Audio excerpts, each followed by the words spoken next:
Turkelmaz has made it 1-1. Switzerland's late penalty stunned England and threw Group A wide open. Now Scotland take the field looking to reward their loyal band of fans with a positive start against the Dutch. There's no fear, the boys are just raring to go. And come 4:30, you know, they're talking, we'll have to stop and we'll have to produce a good performance. Got to take any chances that come our way. And if we do that, hopefully we'll have a wee chance of getting a result. There's no point in me fighting them. We'll give them all the respect they do. They are a very good team, but we'll give it a good shot. The lads are champing at the bit a little now and basically just want the whistle to go. We want to get at the Dutch. Live from Villa Park this afternoon, the Netherlands against Scotland, a vital game, not just for the Scots, but also for the prospects of England as the Group A picture begins to take shape. Yes, hello, welcome to Villa Park, festooned in tartan and orange, as two of the best supported teams in Euro 96 meet in their opening game of the tournament. They are, of course, the other two teams in England's group, so that opening draw against Switzerland by England at Wembley means that a victory for either side here today could be a launching pad into the quarter-finals. Now, joining me to discuss the game are two rather partisan Scots, Alex Ferguson and Ian St John. And for a bit of a balance, the next England manager, Glenn Hoddle. Gentlemen, do we feel optimistic about Scotland's chances today? Alex, first? Well, I didn't a few weeks ago, but as the game gets so near it, the blood starts to curdle on them. I think Scotland will do well. Are you nervous? A little bit, yeah. Yeah? Ian? Well, you can't be here and not be a bit nervous. The atmosphere is fantastic out there. I mean, the Dutch fans, there's so many of them, and you know, they're really enjoying themselves. We've got a good support down as well from Scotland. So you'd expect the atmosphere, well, the atmosphere will be great, and you can never tell on the day. It's a cup tie, never tell on the day. How now, Glenn? Well, I mean, you know, surrounded by Scotsmen, I've got to go for Holland. I'm going for the Dutch. No, I really seriously think Scotland have got a good opportunity today because of the individuals that are out in the Dutch side. They're missing a few, and it's a great chance for Scotland today. Let's have a look at the Scottish team. This is the team we believe will play, almost certainly play, in fact. And Alex, just lead us through this Scottish team here. Yeah, well, I feel they're going to play the back four, and I think that's the correct thing to do. Rather than back three? Yes, well, they're going to have 3 against 1 with Bergkamp through on his own, because the Dutch will play the two wide players of Torment and Cruyff. So Craig has obviously opted to go the back four. McKimmie and Boyd will operate against their 2 wide players, and Caldwood or Henry will take Bergkamp wherever he goes. In the midfield, I think that McCall will sit in front of the back four rather than the right-hand side, and McAllister and Collins will be the main thrust from midfield. The interesting thing for me will be Gallagher. I think he'll play wide right and try and stretch the Dutch back players, who will play a 3, as you know. OK, well, it is very much Holland clear favourites against the Scots, cast as underdogs yet again. But if we look at Scotland's record in major championships, it doesn't make too pleasant reading. This is only the second time they've qualified for the final stages of the European Championship. And in Sweden 4 years ago, they went out in the first round. In World Cups, it's a similar story. 7 times they've got through, but never made it past round 1. They qualified, by the way, in second place behind Russia, ahead of Greece, in what you'd have to say wasn't one of the toughest groups, Group 8. But as for Holland, well, they are previous winners of the European Championship, that famous Hullet, Rijkaard, Van Basten side of 1988. And they were also beaten in the semi-finals in '92 by the eventual winners, Denmark. They were twice runners-up in the World Cup. That was in '74 in the Johan Cruyff era, and again 4 years later without Cruyff. They qualified, as I'm sure you'll recall, at the expense of Jack Charlton's Republic of Ireland, and it was only really after that memorable performance at Anfield, I think, gentlemen, that people started talking about the Dutch as possible champions of this tournament, Ian. Well, it was a one-off performance. I was at that game, and they were immense on the night, and they played a brand of football that was really appreciated, I think, by a British audience, and everybody applauded them for that, and of course that has got the interest going. But as you know, over the years, well, they've had great teams, you know, the '74 team, the '78 team that we beat, and don't forget, we beat them in Argentina, and they got to the final. So the Scots have got not a bad record against Holland. Glenn, the Netherlands team we perhaps have a look at here. This is how we believe that it has very much, obviously, an Ajax look about it, doesn't it? But young, I think Alex mentioned, Jordi Cruyff out there wide on the left. Yeah, I'm not so sure that that's his natural position, but they'll certainly play with that same shape that the Ajax have played with, and that the Dutch side have now certainly against Era when they beat them, will play. I'm not so sure Bergkamp will be happy up front. If he plays right up, he doesn't really like that position. He prefers to come from in the hole, just off the front. But with the lad Clever out, Danny Bling out, suspended, Frank de Boer as well, I think it's a good opportunity for Scotland, as I said. Danny Blind being the key man missing, really, isn't it, Alex? Danny Blind, who's so influential for... His experience is vital to them, really, and I think they'll probably settle David's in there doing Danny Blind's role, and they may end up in the back. Reversing the role. If Gallagher plays wide right, then I think Davids will be forced in towards the back two players. This game is not just vital for the two teams on the park this afternoon, but also for England. And joining us now from the England Hotel in Buckinghamshire are the Neville brothers, Gary and Phil. Good afternoon to you, lads. Afternoon. I want to know, Gary, what's going to be the best result for England from here this afternoon?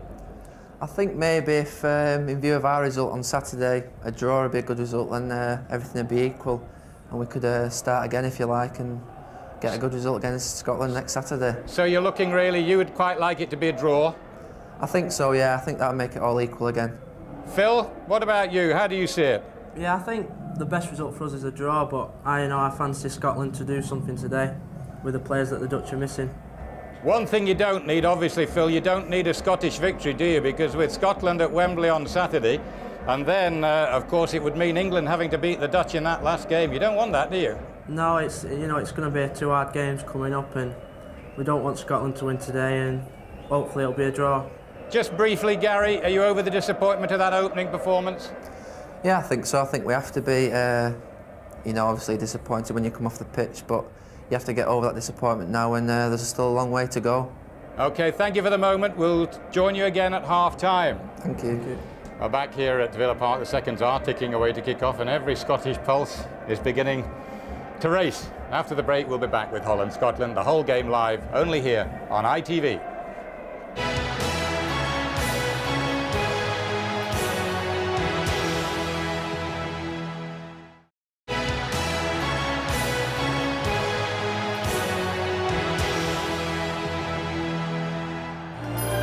Welcome back to Villa Park. We're just minutes away now from kick-off between the Netherlands and Scotland, the second game in Group A. The atmosphere is absolutely brilliant here at the Holt End. Scottish fans, that is quite a sight here in St John, isn't it? Oh, wonderful. The Scots fans were a little bit late coming in, whether there's been trouble on the motorways or whether the pubs have been slow serving, I don't know, but they're in now. And they've got the whole end there. But isn't it wonderful that they're mixed with the Dutch fans as well, Bob? And that's what this championship should be about. Fans mingling and really enjoying the occasion. Can we ever read anything much into these players when they come out? Do you think people look at home and...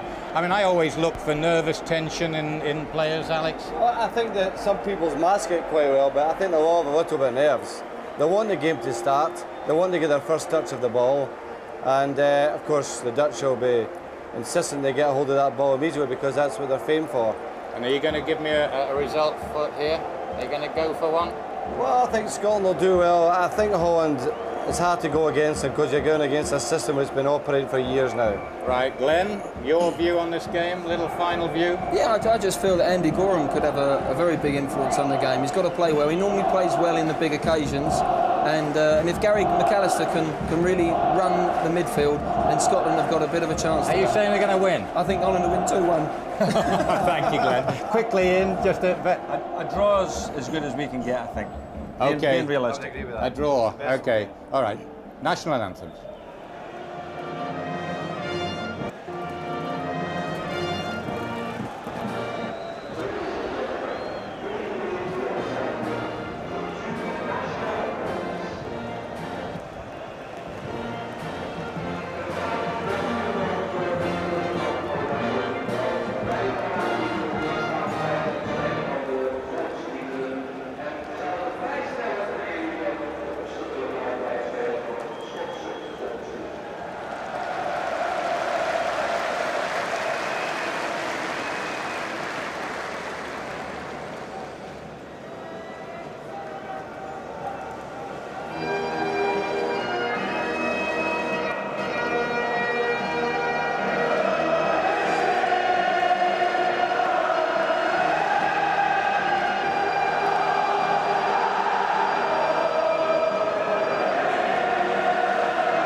Okay, wonderful atmosphere here at Villa Park. Let's join our commentary team, and that comprises today the Coventry City, former Aston Villa manager Ron Atkinson, but first, Alan Parry.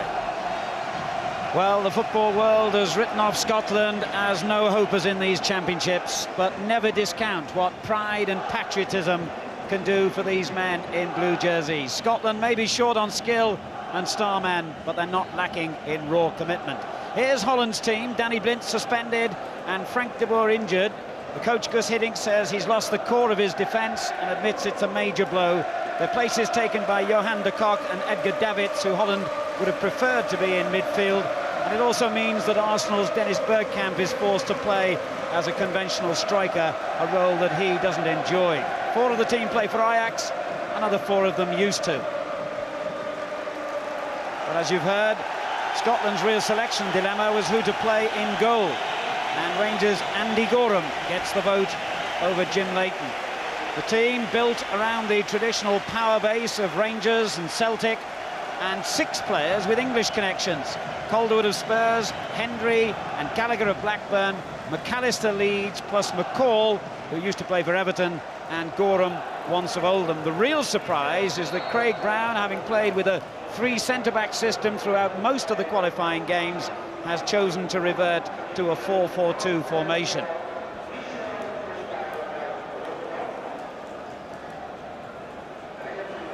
The orange and the tartan make for a very colourful scene inside Villa Park today. Not many empty seats inside the ground, and certainly standing room only on the substitutes benches, where, remember, countries are allowed to have the remaining 11 players in their squad, although only 3 of them can be used in the match. Today's referee is Leif Sundell of Sweden, and it was in Sweden that these 2 teams met in their opening fixture of the previous European Championships 4 years ago. Dennis Bergkamp scored the only goal that day. Since then, of course, he's played in Italy, for Inter Milan, and now in England. Trying to stop him scoring today, Andy Gorham in Scotland's goal, out of the international scene for 16 months, but dramatically back in the limelight today. It's his 36th cap.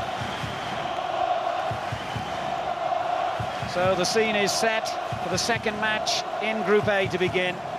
A chance, of course, for Terry Venables and the England party to size up their other opponents for a place in the quarter-finals.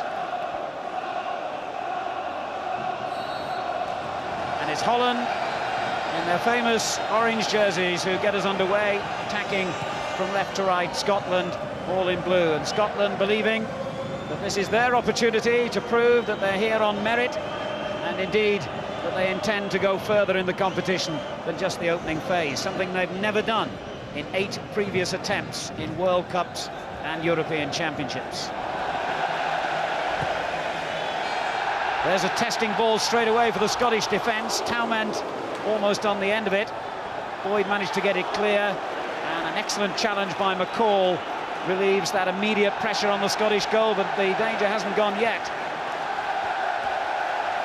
Vichka on the left, looking for Townend, far post, and a nervous sort of opening, Ron Atkinson, by the Scottish defenders. Yes, but a very, very bright start from the Dutch. Passing the ball about, which they will do for the most of the game. 1 and 2 touch, popping it around, changing the scene all the while, and that's where the Scots defence particularly have got to be looking around and concentrating. One solo striker, Holland. It's important that one of the Scottish central defenders gets hold of him, and the other acts as the insurance man. Towering header clear by Johan de Kock, who's coming to this side because Danny Blind is suspended and de Boer injured and out, of course, of the tournament. The Dutch have had a fairly troubled passage to this point of the championships. They had to win their final match in the qualifying series just to ensure a place in the playoffs against the Republic of Ireland at Anfield. So they went mighty close to not being here at all. Challenge there by McAllister, but the ball runs loose to Boghada, one of the Ajax contingent in this side. And Reiziger, who used to play for Ajax, now with Milan. Townend in an offside position on the Dutch right. Exciting player, and got the vote for one of these wide positions ahead of Nottingham Forest's Brian Roy. And Hoydunk, who was top scorer, ironically, in the Scottish League, didn't make the squad either. Helder of Arsenal, another one of the British contingent who didn't make Holland's final 22. There's Gordon Jury, who's arrived back in the Scotland team after a couple of years off the international picture, and he wins the first free kick for Scotland. McCall wanted to take it quickly and gets it back from McAllister. McCall trying to set Gallagher free down the left-hand side.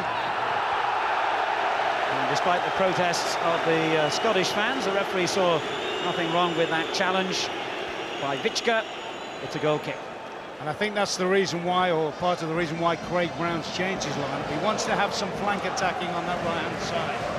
I mean, the Dutch haven't got a natural left full-back, and I think he wants Gallagher to stretch them back on that side and probably get Vichka to push him back into less offensive positions. Ronald de Boer turning away from danger, and in the end Collins brought him down. John Collins, who goes to Monaco next season from Celtic. Foul meant, and that was a rather rash challenge by Boyd. The referee's pointing to him, and whether he's going to call him over and show him the yellow card is in doubt, but I don't think much doubt, frankly, because that was a challenge that, in view of what's been going on so far in these championships, probably did merit the yellow card, Ron. Oh, definitely, yeah, and reckless as well, because now he's on sudden death. I think you'll find Ronald de Boer will feed Townend the ball as much and every possible opportunity he's got now, which means Boyd has got to be very, very careful with his challenges. And Boyd becomes the 31st player already to be cautioned in these championships, and we're only into the 5th game. Jury's clearance, De Boer pumping it back in again. Harder will leave it this time, and the shot by a young man who I'm sure is going to make a big impact on these championships, Johan Jordi Cruyff, son of the all-time great Johan, who scored 33 goals for Holland in his 48 internationals, one of the greatest players ever seen. And he's here today watching his son. Difficult corner for Scotland to deal with. Boyd did well. Vichka. A little bit short, that one, for Davids. But excellent play. Reisiger. Nice turn by De Boer. Vichka and Cruyff will pose a double threat to Scotland down that left-hand side. And both of them capable of getting the ball in from wide positions, either to the central strikers or, as you saw then, a shot on target by Jordi. Prefers to be known as Jordi, incidentally. It's the name of a Catalan saint. He plays for Barcelona and didn't want to live with the extra pressure of carrying the name Johan Cruyff into his career. He's got a little trick like his father, a little lollipop there, but forced wide, not the best of finishes.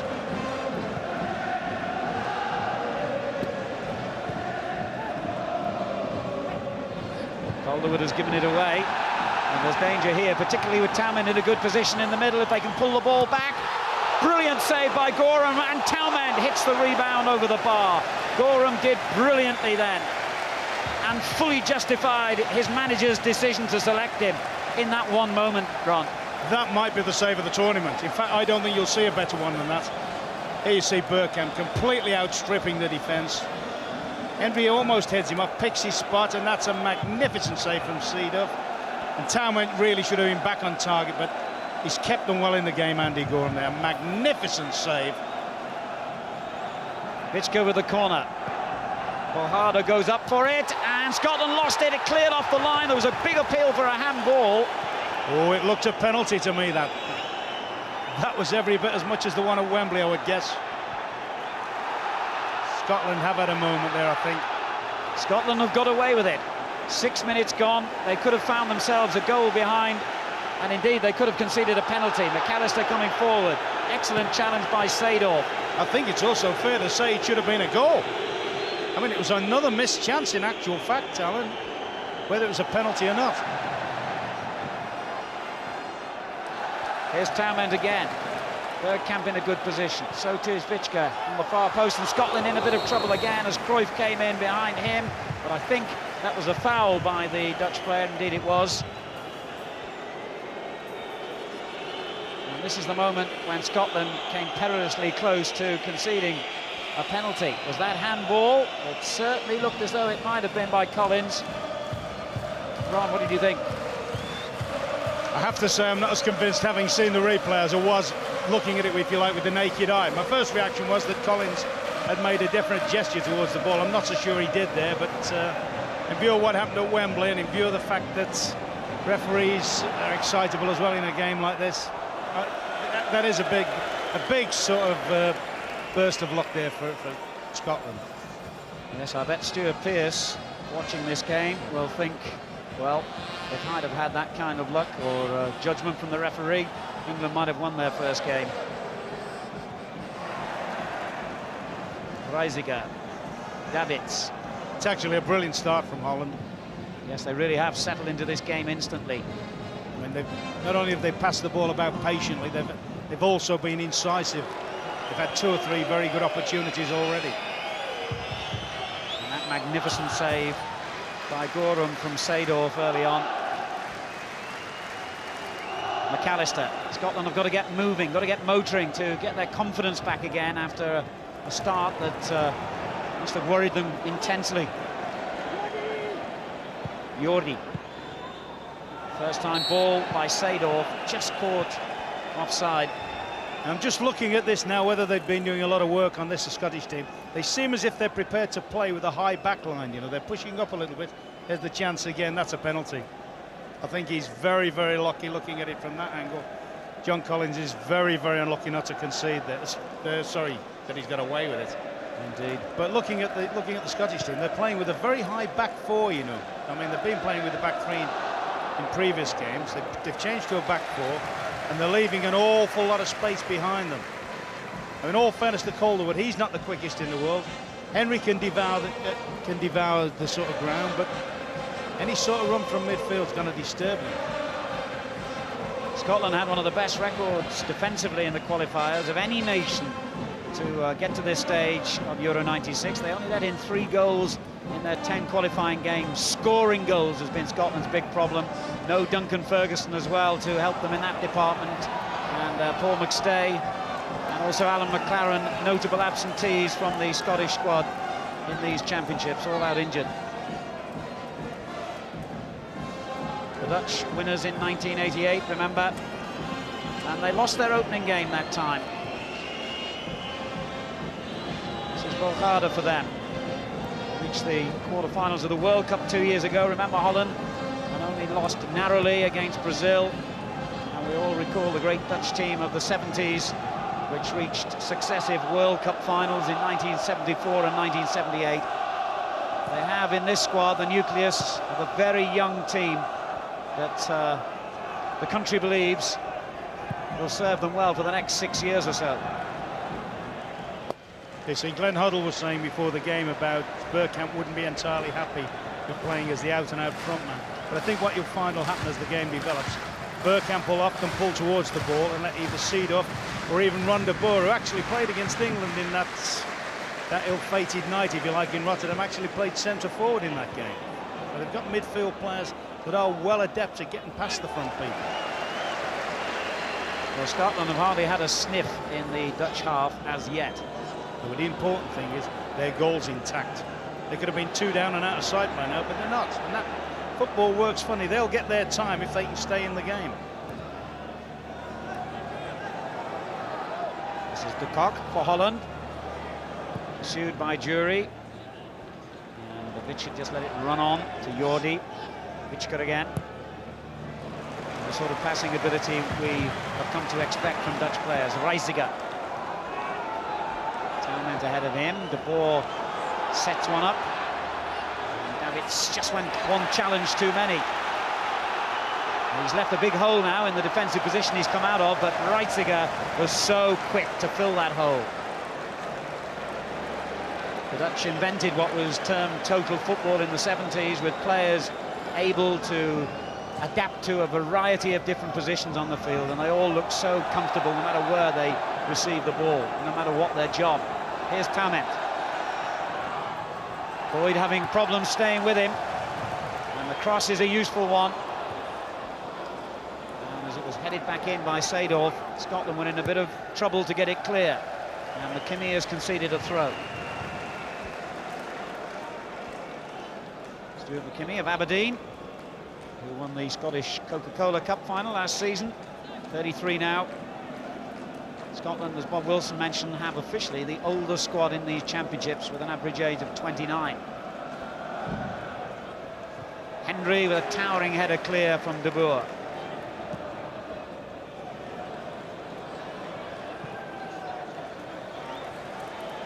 Well, the important thing surely for Scotland now, Ron, is that they take heart from the fact that, as you rightly say, despite that early Dutch pressure, it's still goalless. It's also very important that as a team they don't get stretched, that they don't go chasing the ball in areas where it's not going to hurt them. Because they know that they're going to have to face it throughout the game, that Holland will knock the ball about and will have plenty of possession. It's important that the Scottish players don't go chasing it in needless areas. Taument. Boer. Bergkamp in a good position in the centre. Collins denied him room for the cross. The Dutchman strikes up again. It's a tremendously colourful sight behind the goal. The Dutch are attacking. Good atmosphere, good mood here. But Scotland's mood could have been dark if one or two of those early moments had gone against them. Vitschke will take this free kick. De Boer also in attendance. Bergkamp and Wilharda both forward. So too is Seedorf. Never reached any of them. And Gallagher's clearance into a half-deserted, almost, only Van der Sar, and now Reiziger going back to collect the ball in the Dutch territory.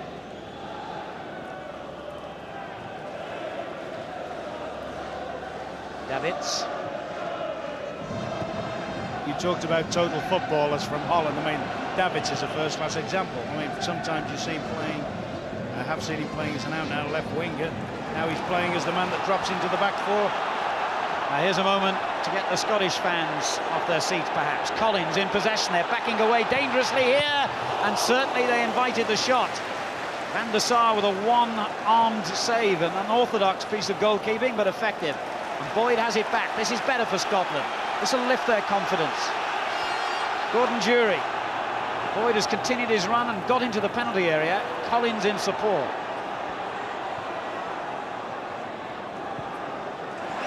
Nice little angled ball to Boyd. He looks for Booth in the middle. And the clearance has only taken us as far as Collins. It was a brave challenge, though, by Taument to deny him room for the shot. But Scotland having their period of possession now. McAllister to Boyd. Boyd sees a route open up and finds McAllister. If he had only caught that one cleanly. Good play from Scotland. Good play from Tommy Boyd. Gary McAllister, a guy running from midfield who you would want to go into those positions, you'd want to have the ball. He's tried for a placement, whereas he could have maybe gone a little bit further, and you know how McAllister can crack them. He's gone for a little placement there. He's hit it a little bit early, actually. But a very, very sharp move and some great work from Tommy Boyd there. The last couple of minutes have been very encouraging for Scotland. Wilharda. It's a very good ball. Vitschke on the end of it. Good defending by Colin Calderwood. Collins and McAllister, two of the most technically gifted players in this Scottish team combining, but the strength of Taument wins the ball back off Jury. Now Reiziger and Johan de Kock, who incredibly at this level of the game is actually a part-time player, the Dutch centre-back, wearing number 18. He's actually a civil engineer. Here he is in possession again and plays football semi-professionally for Roda in Holland. Most of the others are on absolute fortunes in their various countries where they play club football. Including Bergkamp here, star for Arsenal in his first season. Now De Boer. That looked like a foul by Collins, and that's a dangerous area to concede free kicks against the Dutch of all teams, Ron. Yes, and there's no doubt about it. It was a free kick. I mean, he's one of my particular favourites, this lad, Ron de Boer. I mean, as I said earlier, I've seen him play centre forward. I've seen him play all over midfield, and I think he's one of the vital components of the Dutch side. Him and his brother, very much unsung actually. But this looks like one of Witschke's left-footed ones. Witschke it is who belts it. It got through the wall, but Gorham's concentration and handling top rate. Needed to be. You know, that's been one of the disappointments so far of the tournament. I know we're only 3 days into it. We've seen any number of free kicks, and I don't think I've seen one that's over trouble the keeper. Any of the games I've seen. There was some yesterday. Thomas Hessler for Germany. You know, players that we know to be particularly good at bending free kicks around walls and so forth. Strange there, the whole Scottish wall jumped up, was like a chorus line, and the ball just went underneath them. Yeah, well, that's now the new innovation, isn't it, over the last 2 or 3 years? Everybody gets up and tries to make themselves as big as they can. So if you can sneak the ball under the wall, you've done the job. That'll be the next innovation. Now Davids with an excellent ball forward. Bergkamp in a threatening position here. Scotland could be in trouble from Bergkamp. He needs to pull it back, does he? Towman tried to get the shot in, and the danger has gone. Danger is, I think, Scotland are leaving too much space behind at the back of their defence, particularly Bergkamp against Calderwood. Calderwood's not a flying machine, and if Bergkamp gets 1v1 like he did in that on that particular occasion, he's going to skin him. I've got a feeling he might even have been offside, Bergkamp, when he started his run, but I think that's a bit of a dangerous play. That looked ominous for Scotland. I think they might be better suited, Alan, if they put one in against Bergkamp and pulled a deep centre half and said, all right, you just make sure there's no through balls. Davids. See, even as play's developing here, Bergkamp's just moving between the two Scottish central defenders, and none of them's actually marking him. He's just drifting from one to the other. You can see Calderwood and Henry now having a word with each other. Certainly Craig Brown surprised a lot of people with his choice of tactics, if you like, today, because everyone expected him to play the 3 centre-backs. Why do you suppose he changed it for such an important game?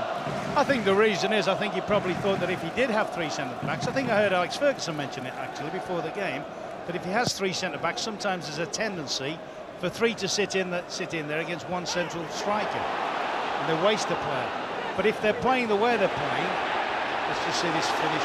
Jury in possession, and a great run by Jury. Needs some help now, gets it from Collins. Collins was trying to get it round onto his left foot. He's got a free kick out of it, rather surprisingly. Looked a harsh decision, that, to me, against De Boer. Now let's see what McAllister can do that none of the none of the Continentals have done so far in the tournament. Collins has actually got himself into a few good positions here, and you're right, that did look a dubious free kick. But Collins has got on the edge of the box once or twice and offered the threat of a shot. When they're all round this, I can't believe anybody else but Gary McAllister is going to have a dip at this. It's perfect territory for the Leeds United man and the Scotland skipper. And Van der Sar showed 1 or 2 nervous moments in the Champions League final from set pieces, you remember? I certainly don't like the way he parried the first one. That's reminiscent of that game in Rome, isn't it? McAllister lifts it over the wall. It was a brilliant effort, and in fairness to Van der Sar, he was more than equal to it. Great goalkeeping. Yeah. Very accurate, very good. Possibly needed a little bit more pace on it, didn't he? He's got it up and he's got it down, and you say, but just comfortable enough for the goalkeeper to make it save it. A little bit more pace might have had him in bother. McAllister will take the corner himself. Scotland have sent the heavy artillery forward, Henry in particular. It's gone over his head, though. McCall playing it back in to Henry, in fact. And he couldn't quite get the ball threaded back to his teammate. This is Witschke now for Holland. Well, the signs are for Scotland that when they do apply a little bit of pressure on the Dutch defence, they're creaking slightly. Yeah, well, the system the Dutch play, you know, with virtually 3 defenders and one of the midfield players dropping in, often gives you the impression that they're light in numbers. But I mean, that's been a Dutch trait since the days of Johan Cruyff and that particular team. It's something Johan Cruyff's adopted over the last few years as well at Barcelona. And you always feel there's good chances to have a go at them. Holland coming forward again. And De Boer getting into an attacking position. That was good defensive play. by Scott Booth, who hasn't had much opportunity to show what he's capable of in the other end of the field, but defended well then. In actual fact, Bergkamp's looked very comfortable playing as the solo striker. It looks as if he's quite happy just floating here, there and everywhere. And he's actually leading the back line of Scotland quite a dance. Henry marking Johan de Kock very closely, but there are plenty of other threats. Wahada is an immensely powerful player in the air as well. A lot of problems here for the Scots. It's gone in over their heads. De Boer tries to play it back in again, and Calderwood gets it clear. Only as far as Seedorf, who's there again to win possession and find Taument.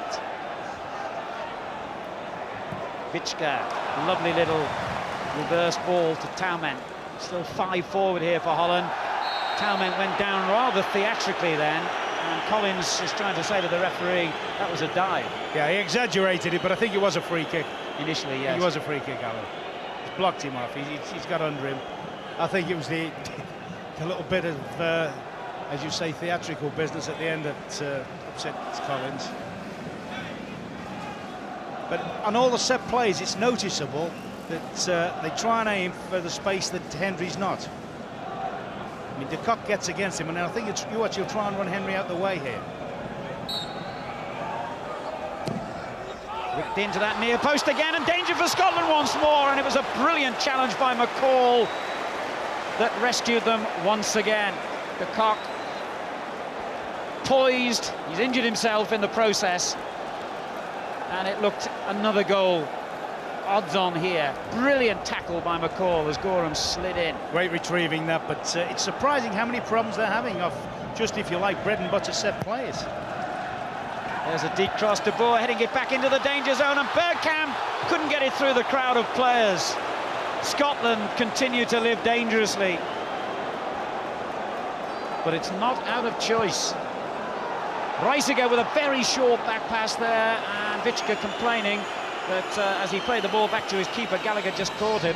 The one thing Craig Brown wouldn't have thought, okay, he'd have anticipated maybe getting caught on a give and go. Here's another, here it is. Number of bodies. This is that little spin run again of Bergkamp's. He's in again. They're flirting with disaster there at the back.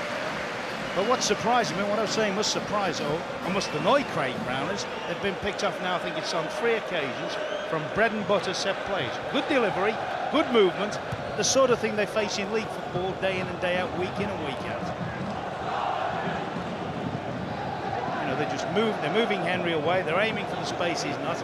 And what surprised me on the last 2 corners, or the free kick in the corner, was Gary McAllister has left Ronald de Boer. When Gary McAllister's got to get tighter in those situations, he's a very, very good header for a creative player. He's given de Boer too much space. 25 minutes gone at Villa Park in this Group A match. Holland 0, Scotland 0. Scotland have come close several times, or, well, once notably, really, when McAllister had that free kick, but Holland have come even closer. Gallagher battling away there with Vichka for the ball. And how does the referee read that one? He reads it as Scotland's free kick. And Vichka in the book. Yep. Second portion of the game. 1 for each side now. Boyd of Scotland, Vichka of Holland. Yellow card number 32 of the championships. Now Henry's gone up to put some artillery up there. I think this represents one of their best chances. Free kicks, that's a long way to travel. Henry climbed well, but de Kock got there ahead of him. Scotland only have a throw, which Boyd will take.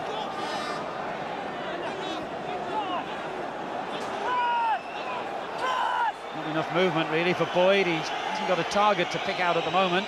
Now he has. Collins leaving it to Booth, and Reisiger got in, and did that cross the line? The referee says play on, and Collins' cross is knocked away by de Boer. The Scottish players were claiming a corner then.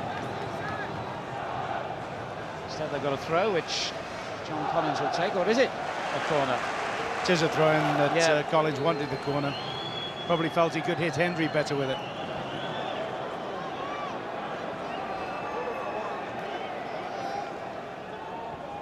McAllister. Collins. Well played, Collins. Unlucky, and just got nicked by Davids as he sneaked his way between the two defenders. So Scotland have got a free kick out of that. And Calderwood's coming up as well. Anything of quality now. This is where, and they've got as good a player as there is anywhere to put this in McAllister. He's urging them right in against the goalkeeper. And there's a bit of fighting going on in the box between Hendry and de Kock. Yes, out of picture at the moment and out of sight of the referee. Quite a scramble going on. And Van der Sar, none too impressively, poured that ball away when I think the majority of goalkeepers would have been looking to catch it. Easy for me to say. Now McAllister's been sent spinning by Towment, and that might be another yellow card, and it is. Incidentally, Lennart Johansson, the president of UEFA, said in a statement today that referees will continue to be told to be firm despite the media criticism of the large number of bookings that we've already had, and referees are also being told to stamp down against delaying tactics. Fines are being issued as well for players who offend.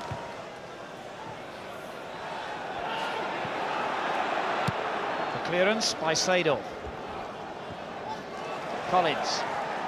That's a foul by De Boer. And I think they've got to try and get this as close to the keeper as they can. I mean, that might be a goalkeeping technique that's quite popular in Amsterdam or something, that parrying it out, but it doesn't impress me. And I must confess, having seen him in the Champions League and having seen one or two of his parries here, get it in amongst him and let's see what he does with it. Please do not use my name in that vein, please. Hendry going up well. Collins wins it back. That was dangerously high, though, and wouldn't have counted if anything had come of that because he just caught Jordi in the face. Only 22, by the way, Jordi. Could have played for Spain. In fact, was selected for their under-21 side, but chose to play for Holland, like his father, before it. And that nearly rearranged his good lucks, but he's okay.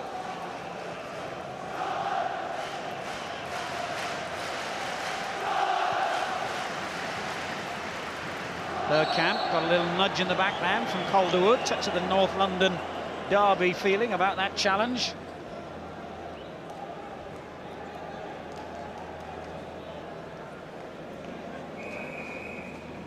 Seedorf over the free kick for Holland. Just coming up to half an hour completed in this match.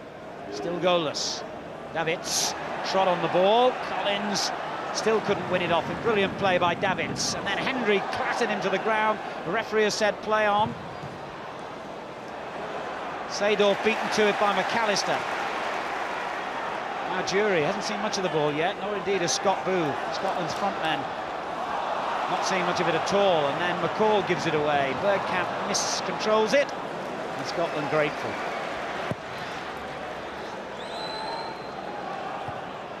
Good clearance by de Kock. Towment. And that's Scotland's game plan, of course, to parry and try and force errors. They've shamelessly taken a leaf out of Juventus's book, the way the Italians played against Ajax in the Champions League final. Scotland believe that's the way to play against this Dutch national team. So far, though, it hasn't been entirely convincing, that tactic, because Holland have been so good in possession. Now then, Bohada seemed to be getting tugged back there. The cross was knocked away by Calderwood, though, and Collins is clearly fouled by Davids. And it looks like a yellow card for the offending player, Edgar Davids.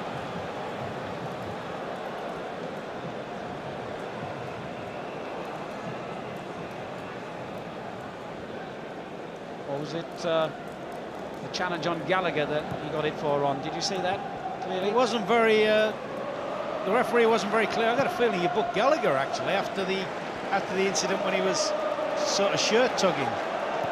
I must say that's one thing referees haven't been very clear on, exactly who they've been cautioning. There was confusion in the Denmark match last night, but here goes Scotland on the attack again, and as Jury was waiting for the ball to be slid through to him, it never came, and suddenly Holland looked dangerous on the counter-attack, but that was much too deep from De Boer. Collins has limped his way back into action at the other end of the field. Yeah, you look at the Scottish people, the Scottish chances at the moment, and they always look better when it's either McAllister in possession or Collins. in the top half of the field. That represents to me their best chances of opening their account. Either that or Hendry coming up for a set play. I think that little shirt tug we saw there by Gallagher might have been the reason why, as you say, it could have been him, of course, and we'll have to check that one with the official at half-time. Yeah, it wasn't very clear at all, was it, the ref? Because Davids had just cleaned out Collins in midfield at the same time. Yeah. McAllister helps it on to Collins. Now Hendry. McCall, another of the Scots who might have played for England. Calderwood. Now Seedorf for Holland. On it goes to De Boer, Ronald De Boer. His twin brother Frank, of course, injured and out of Holland's championship bid. Collins doing really well there to win the ball. And delivers it long for Scott Booth. McAllister arriving in support, so too is Gallagher in the centre, but the cross disappointing. Yeah, it's a pity there. Scott Booth couldn't just have spotted. There was a little gap between the two defenders that were hustling him, and Gallagher was pouring into it. If he could have just picked a little ball between them, Gallagher would have been in a lovely position. That seems to be confirmation that it was indeed Gallagher rather than Davids who was shown the yellow card. To be fair to Scotland, if they can see this through to half-time, no score or even better than that, you know, they would be happier, I would think, than Holland, because Holland have had 3 or 4 very good opportunities and haven't taken any. And sometimes as a manager, sometimes when you sat at, or a player, when you sat there and you think, hang on a bit, is it our day? They've ridden the luck certainly, and they're growing in confidence. Look, the big blonde fella surging forward now. Collins, a class competitor. And the layoff by Boyd. Calderwood leaves it to the captain, McAllister. Now the Spurs man again. He has McKimmie to his right and uses him. And the Scotland fans cheering every touch of the ball by their players, but they've got a boo now because Holland have it back again with Seedorf. De Boer. Waiting for Towment to make the run down the right. Boyd realised what was happening. Collins. Just a little bit surprised the Dutch haven't used Towment more, just fed him a few bread and butter balls to feet. I mean, he got Boyd got an early booking and yet hasn't really been tempted by Towment since then. Dury now as Scotland build again. Gallagher's layoff. Calderwood encouraged to come forward. Gallagher again. McKimmie is still out there on the right, but he ran straight into danger. Collins wins it back off Yordi. But the Dutch player has possession again and uses Seedorf. Now Towment can run at Boyd. Hendry is the backup defender, so he had to come inside to Seedorf. But I'm just amazed he just popped that one off. I thought he would have had a go at him. I thought he got 1 for 1. All right, they've got a free kick in a dangerous area. But Towment, that's his game, attacking defenders. He got him 1 for 1. A lot of space behind Boyd. And he just laid it off inside. Looks like a variation on the way here for the Dutch. Maybe Seedorf, maybe Davids, De Boer, Vichka. Have Scotland done their homework? Do they know what to expect? Or the Holland have a surprise up their sleeves here?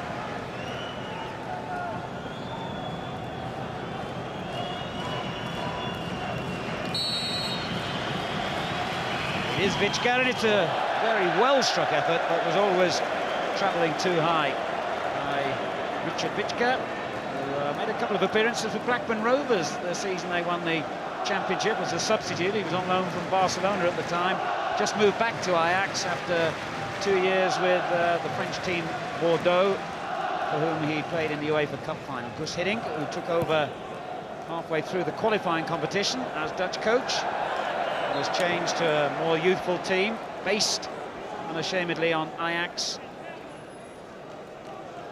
And why not? Under 10 minutes to half-time, still 0-0. Scotland have had their moments. Holland have obviously had most of the possession, though, and certainly the better chances.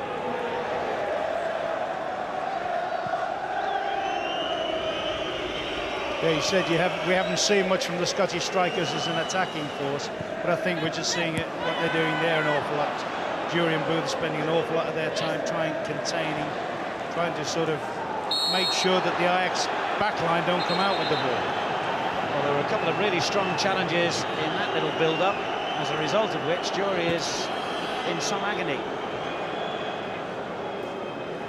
And this is why it was the second challenge coming up here from Davids that caught him.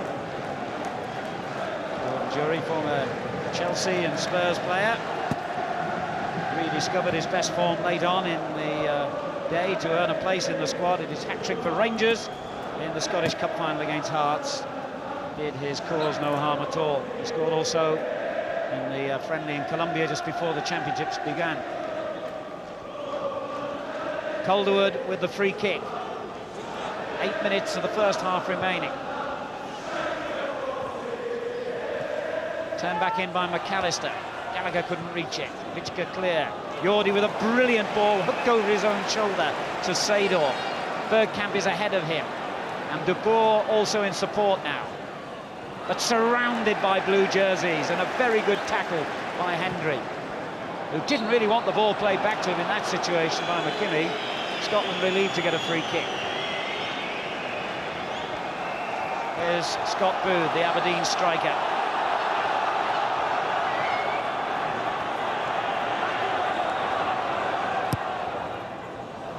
McAllister runs straight into Davids. Now De Kock. Seedorf. Oh, he knew what he was doing there. Just swept the ball in one movement out to Jordi.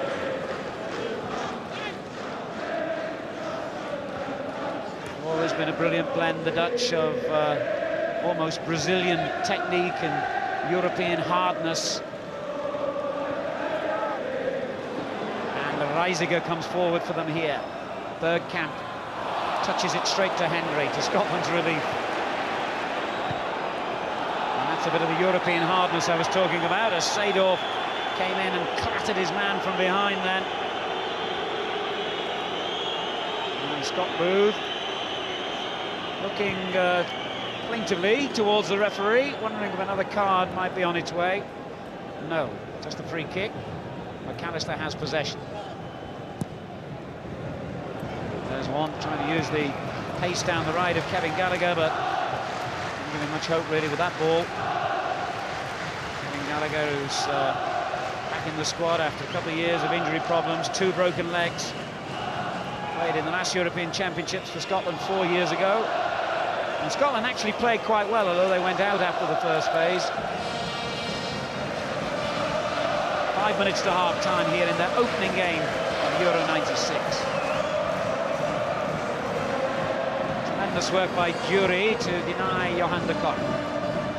Holland still have it. Vichka. Good block by Gallagher.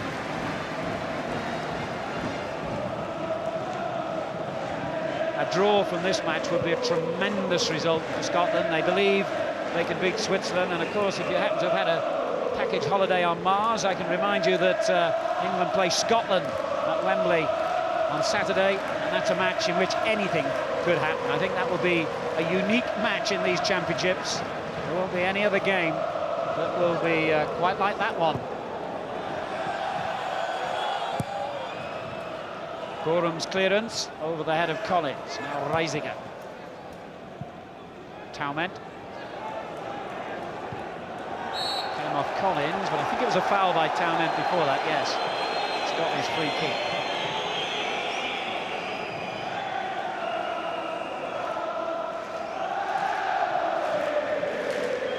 Taument's one of the players who's already been cautioned, incidentally, the Feyenoord man. Here's Booth. Boyd making a tremendous run down the left, but Taument equally getting back well. De Kock. They always play their way out of trouble, Holland. No thought of a nameless lump upfield, but that wasn't the best ball. Now Boyd stretching and beaten to it by Davids.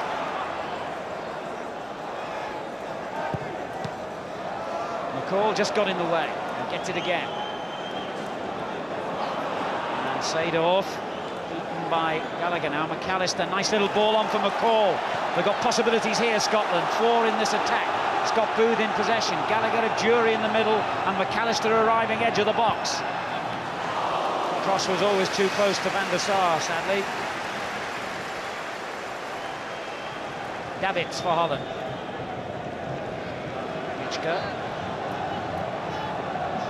Jordi outside in. Either side is Davids again.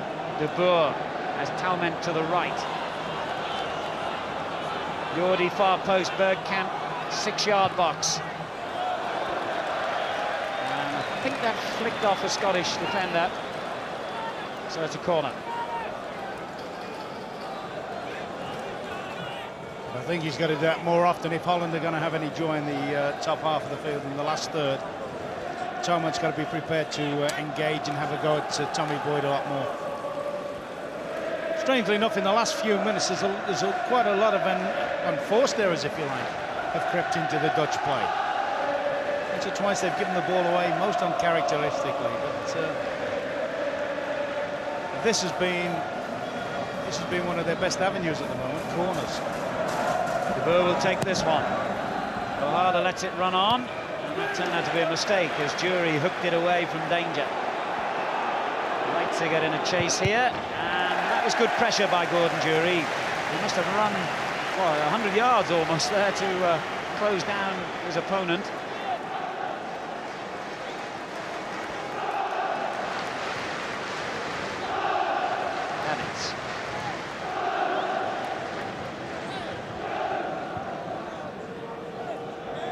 Cock. And now Boharder. De Boer. Bergkamp spins away to make himself available.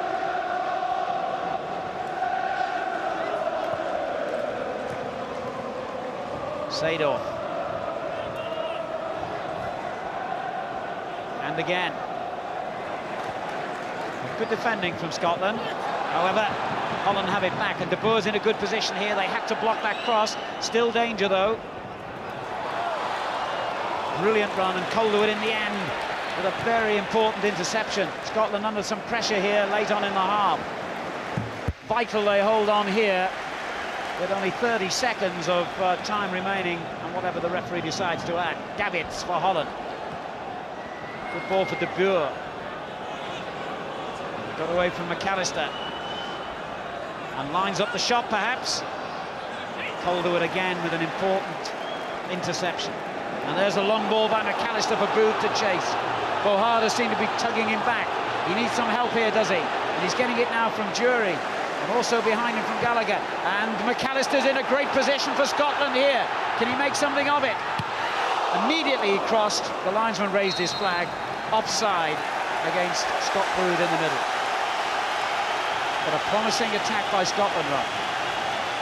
Very much so, and I think that's the final whistle for half-time anyway. But that would have been a big note for him to finish on. McAllister just signaling to the crowd there, keep at it. Well, Holland certainly played some delightful football and created quite a few scoring opportunities in that game. But the important thing for Scotland was that, thanks in particular to Gorham's heroics very early on here, and 1 or 2 moments of good fortune, they've held on. The half-time score at Villa Park: Holland 0, Scotland 0.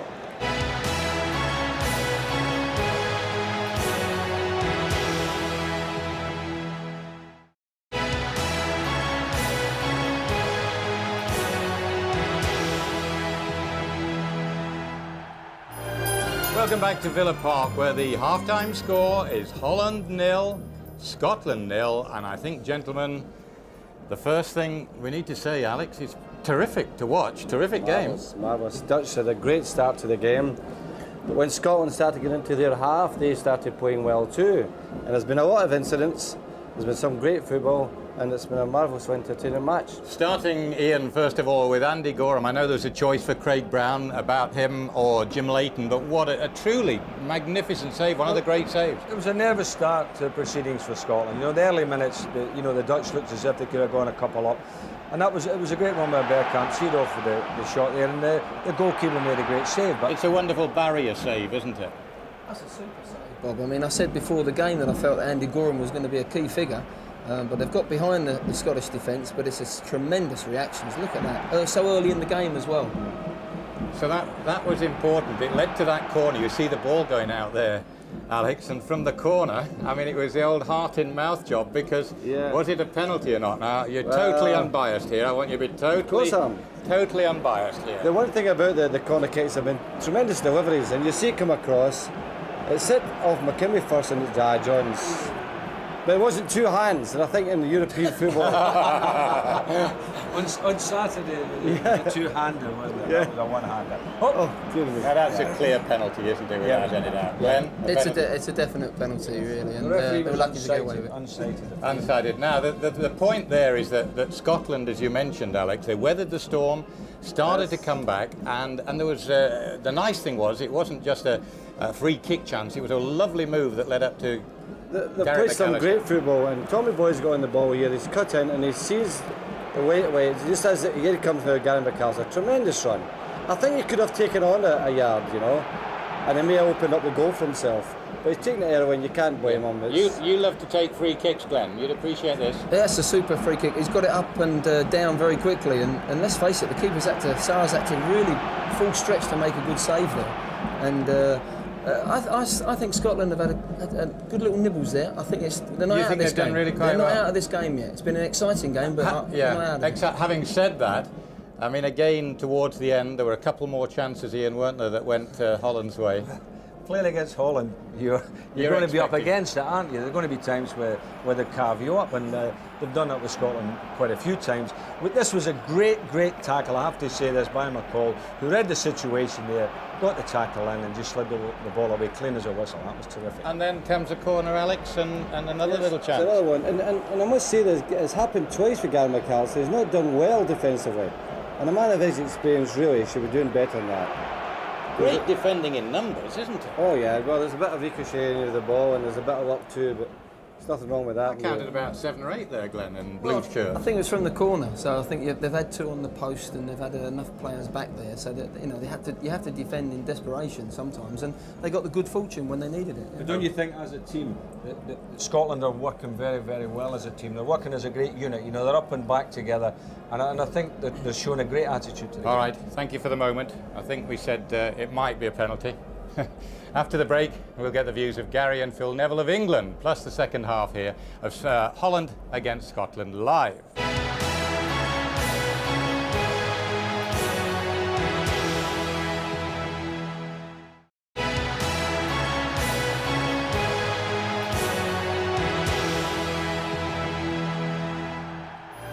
Not long now to the second half here at Villa Park. It's 0-0 between Scotland and Holland. Just time to get the views of Gary and Phil Neville, who are watching the game at England's hotel. Now, Phil, I'm going to start with you. You've got the result at the moment so far that you wanted. You know, 1 point each at the moment. Yeah, I hope it stays this way during the game, but I still fancy Scotland to get something out of the game. You know, the Dutch defence doesn't look the best to me, and if Gary McAllister keeps getting on the ball, I fancy Scotland to score.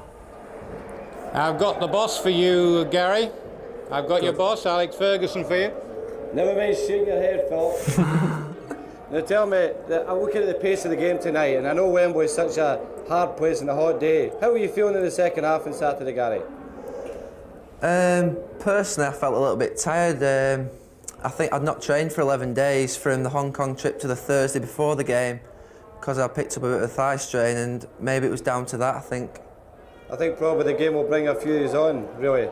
Pardon? I think the game will bring a few of you on, fitness-wise. Yeah, I hope so. I mean, I think second half we did look a bit tired. I've watched it again, and you know, I think maybe this week, maybe we'll have a different build-up to the game. Thanks, Gary. Thanks. I'm going to interrupt you because we've got Craig Brown, Scottish manager, and I think he's with Gabriel Clark.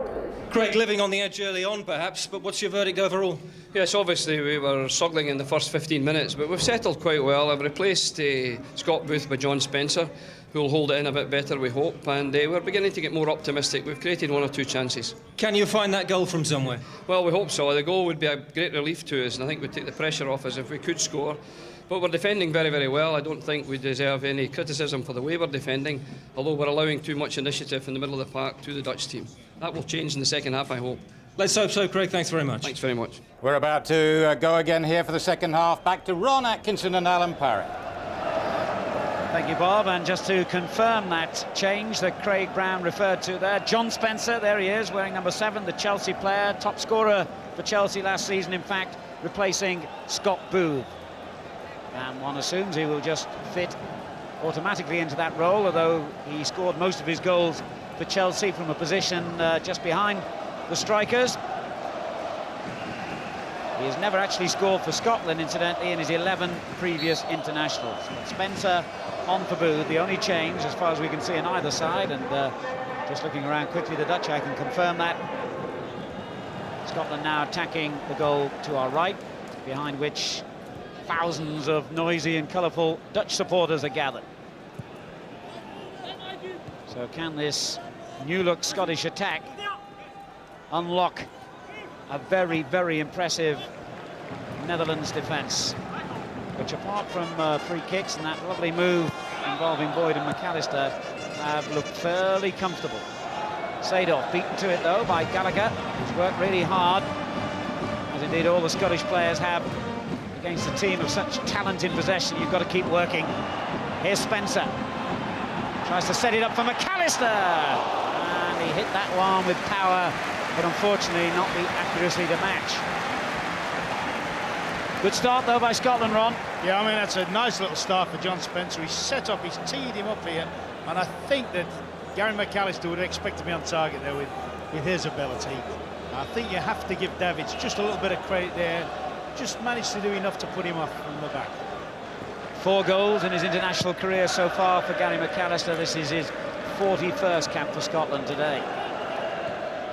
Boyd getting it back to Gorham, whose kick, I'm not sure, was intended to go where it did, but it went straight to Collins. Here's Boyd. Spencer's layoff. Henry knocking it long for Dury. And Dury got there ahead of a rather hesitant Johan de Kock. And Scotland have got more players forward in this attack than I've seen in the entire game. They had 3 in the penalty area then. I think that's probably what Craig Brown was referring to when he said that he wants the midfield to tighten the game up a little bit. He probably felt that they allowed the Dutch team time and space to pop it about and just fell back off the ball. Now he looks as if he's said to McAllister, you push up onto Davids. I noticed that McCall's got very close to number 4 Seedorf. Now whether that's intentional or whether that's just something that's happening in the flow of the game. Collins again. Colin Calderwood, a man whose international career comes at the end of a curious club career when he had many years with Mansfield in the lower divisions and Swindon. A move to Tottenham, ended up with international caps. Harder. And on the left, Vichka. Lovely ball. Seedorf took it beautifully on the chest, but was then fouled. Looked a bit of a harsh decision that against Stuart McCall, whose birthday it is today, incidentally. He's 32. Towman. Was that handball? I thought it was. So did the Scottish hordes behind that goal, but the referee didn't, and he's the only important man in that. De Boer's cross. Gorham came to claim it. Handball here on? Yes. Only one hand, as Alex Ferguson said. Calderwood. He at the moment's been a major disappointment to me, Talent. He hasn't really, apart from about one occasion, he hasn't really picked the ball up and galloped. And you know, the Dutch do specify, and that's the one thing they do is keep players in wide areas. Unlucky there, that layoff from Dury, just too strong for Gallagher. England may regard Scotland as the poor relations, but the Scots will tell you proudly that unlike England, they qualified for 5 successive World Cup finals between 1974 and 1990.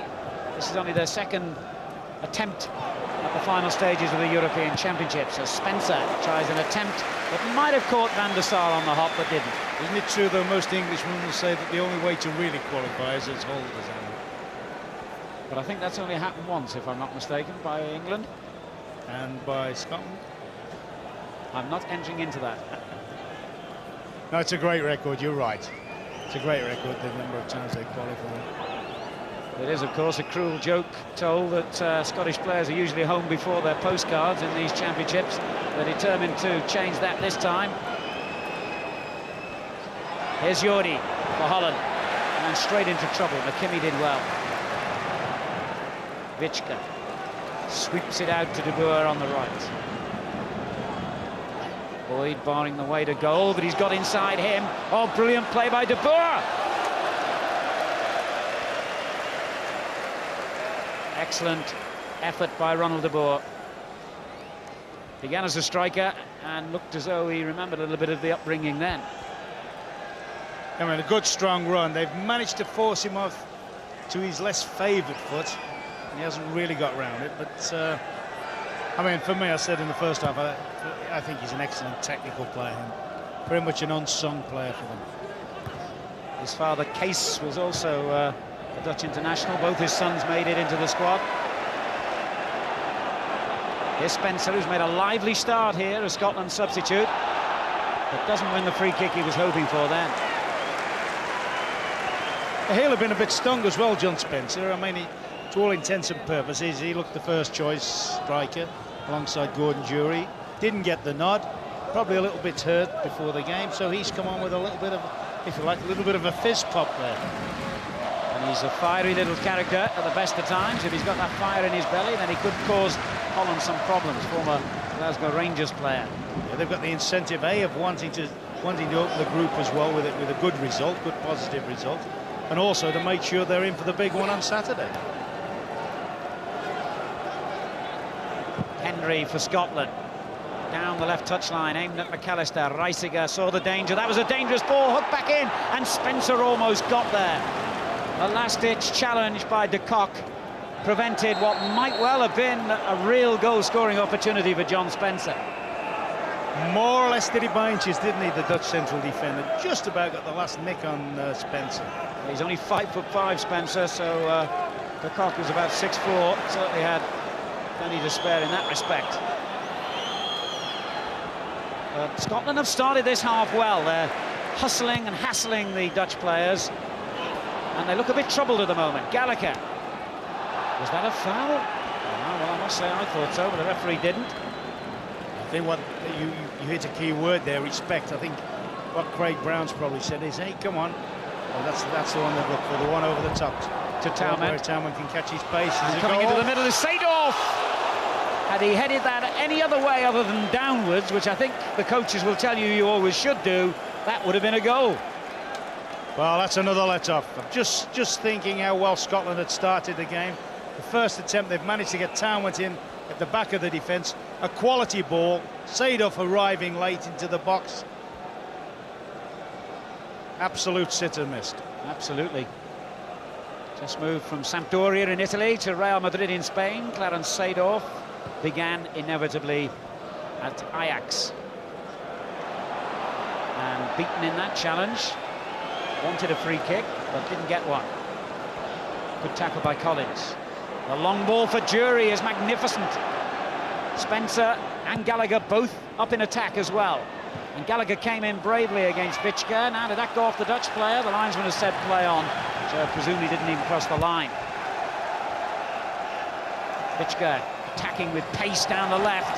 Spencer trying to match him stride for stride. Vichka's done well here, and McKimmie's challenge caught him.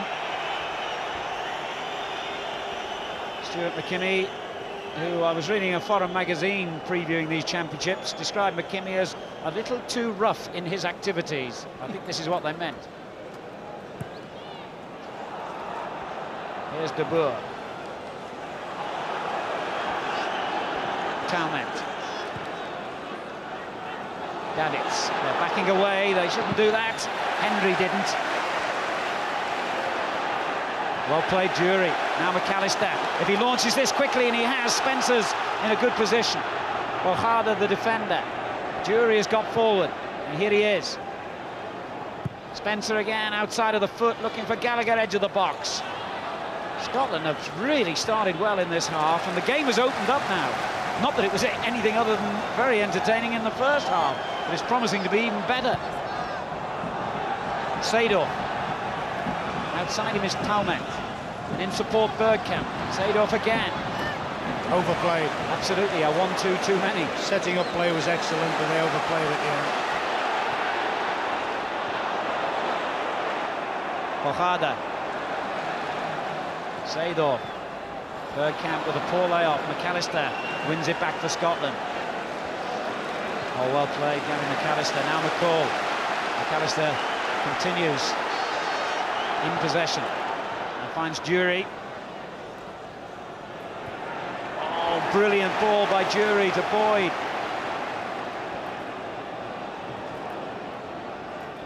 Jury again. Collins. They're playing some really good football here, Scotland. They're matching the Dutch for their style. Certainly are. I mean, the second half they've come out and they've stepped up a gear. All right, the best chance has still fallen to the Dutch, that one from Seedorf, but there's been a purpose and a determination, and if you like, a fresh aggression about the Scottish performance. Well, Scotland are going to make another change, surprising in a way, so early on in the half. Billy McKinley coming on for Kevin Gallagher, who I don't think is injured, and having just used one substitute at half-time, only 10 minutes into the second half, Craig Brown has decided to use another. And Billy McKinley, now with Blackburn Rovers, of course, comes on. What do you make of that one, Ron? Well, I wouldn't have been surprised to see two of the front players come off, perhaps a little bit later in the game, because they've done a lot of running, not always running after the ball, but sort of done a lot of ball hunting. Got to defend for the moment, Scotland. The ball coming forward again, hit that one with real pace and power, deflected behind for a corner. The other thing, I just wonder whether he's put McGinley on to maybe tighten up a little bit more in the midfield, to maybe give them an extra sort of solid midfield and allow McAllister, who seems to have had licence this half, to just get on and get forward. The Scots face a corner here. 11 minutes gone in the second half. It's been a good opening to the half by Scotland.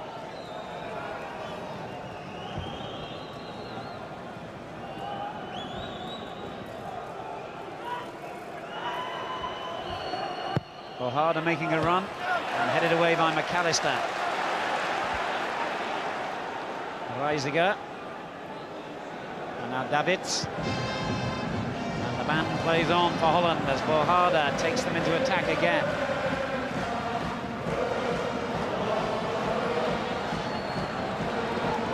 De Boer goes outside him. And the return ball to Bojada, who went down under the challenge from McKinney, but there was never a question of it being a penalty.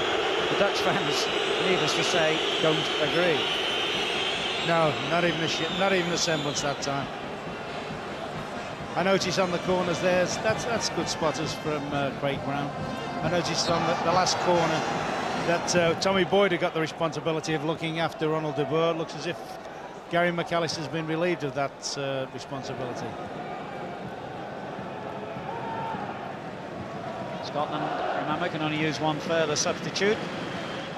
Holland still have all three in abeyance.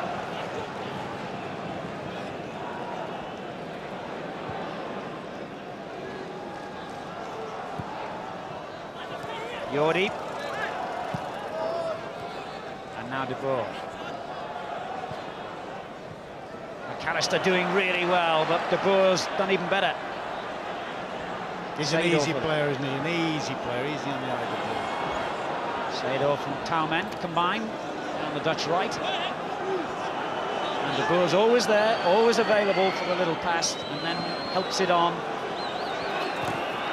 Talment in a bit of trouble here against Boyd. Good play again by Scotland. And it's getting a bit compressed into this little third of the field. But Jury couldn't quite regain possession for Scotland. It's a difficult enough thing to do when the Dutch have the ball. They don't give it away easily.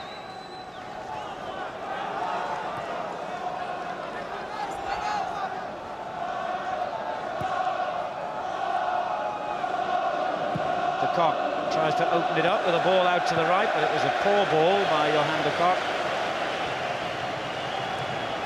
And in terms of possession, the Netherlands inevitably, I think, ahead, but not by that much. And Scotland can be proud of their performance so far in this game. Here's McKinley getting his first real touch of the ball. The Blackburn man replacing the Blackburn man, ironically. Now McAllister. Spencer. McCall. Davids with the clearance. Vichka under pressure, but did really well. So did Bohada.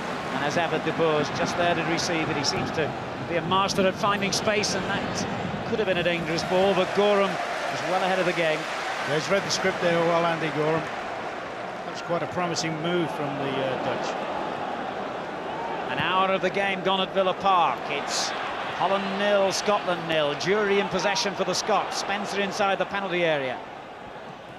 The corner will do nicely if he can get it, but he can't. It's a goal kick. 2 years out of the national team, Gordon Jury, and this is his 29th cap today. He's 30 now, had almost 10 years in English football before going back to Scotland and Rangers 4 years ago.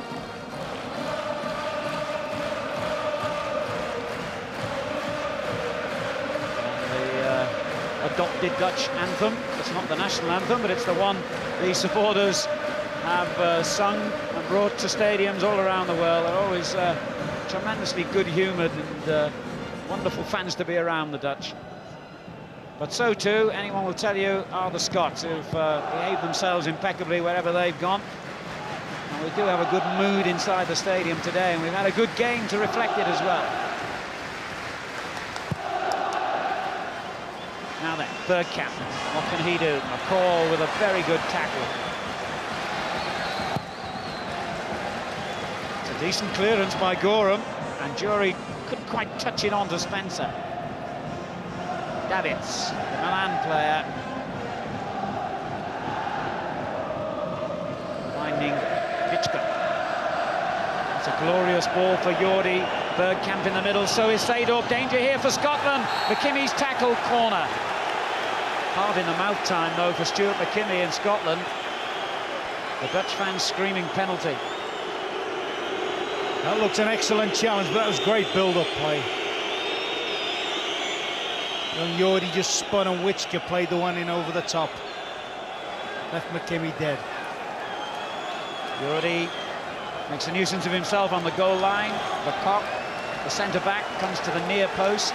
Bohada near the penalty spot. Scotland, meantime, or rather Holland, are making a change, and it's Kluivert coming on instead of Towman. Kluivert has had this knee injury, of course, which has, and he's been restricted mainly to substitute appearances of late.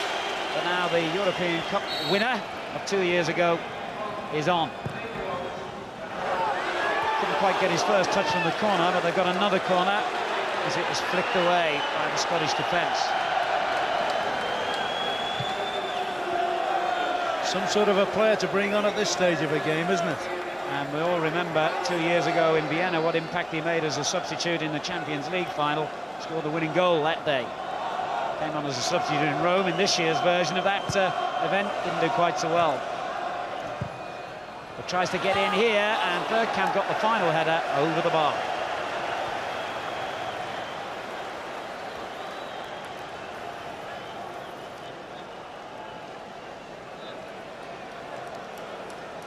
Yeah, he's going to occupy. Kluivert's going up into the main striking position, right up the middle, and Dennis Bergkamp looks as if he's going to pull away slightly to the right-hand side.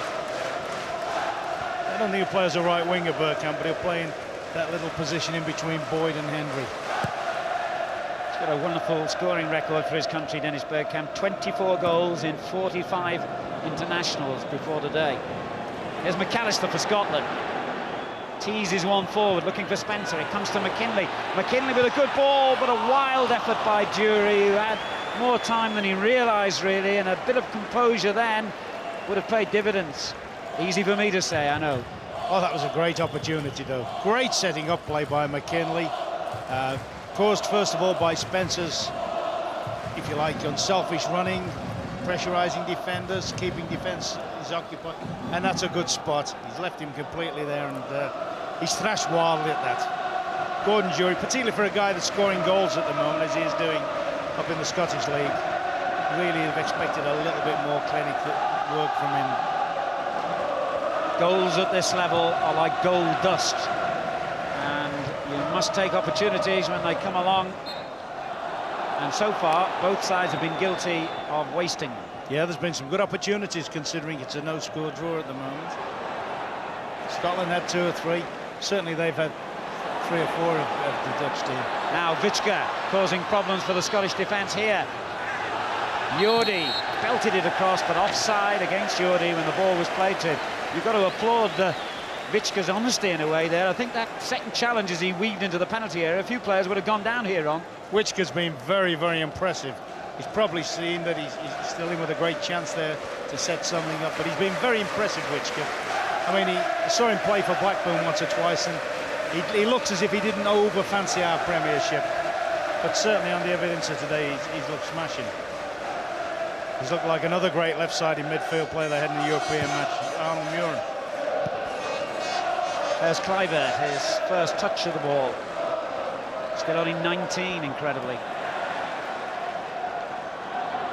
Collins, nice bit of skill on the ball by him.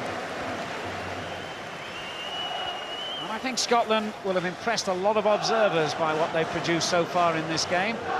The bookmakers gave them, well, no hope really, as someone said. About as much chance as finding Marilyn Monroe living with Elvis Presley in a bedsit in Rotherham was the bookies' assessment of Scotland's chances of winning these championships. But they will have impressed and surprised quite a few so far. Here's Kluivert. Davids. Seedorf. And free kick quickly taken. De Boer. Oh, lovely. Just tempted Collins into the challenge, went round him, clipped it in towards Seedorf. That's out. Goal kick. Well, what do you make of Scotland's performance so far on? Very well organised. They rode their luck in the first 10 or 15 minutes. They've looked to have a good belief about themselves. And I always thought it was a good fixture for them, playing Holland first match. You know, I always felt that they'd be psyched up for this one. Villa Park was a good venue for them.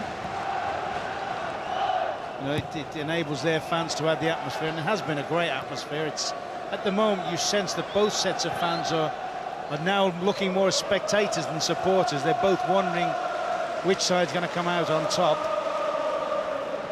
and that's quite a hard. You know, there's no obvious one at the moment, no obvious winner.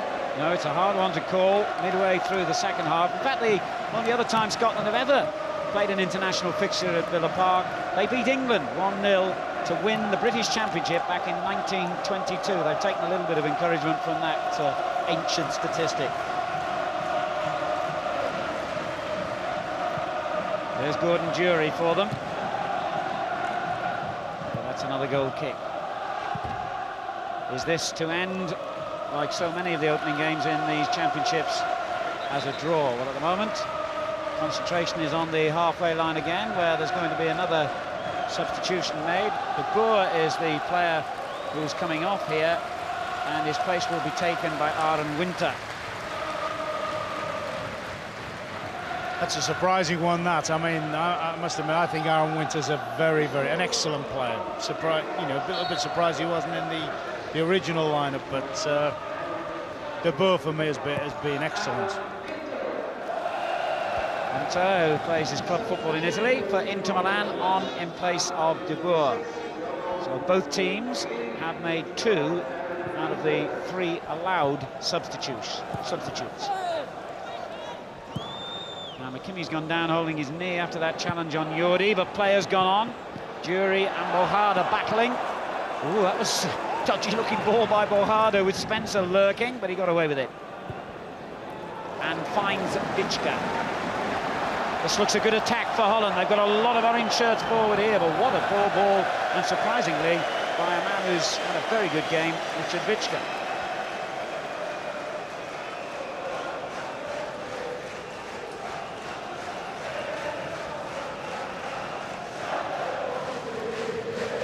Henry touched on to Spencer and back to McAllister, who was blocked, surely. Yes. Vichka, having already been cautioned, should beware of too many more challenges like that.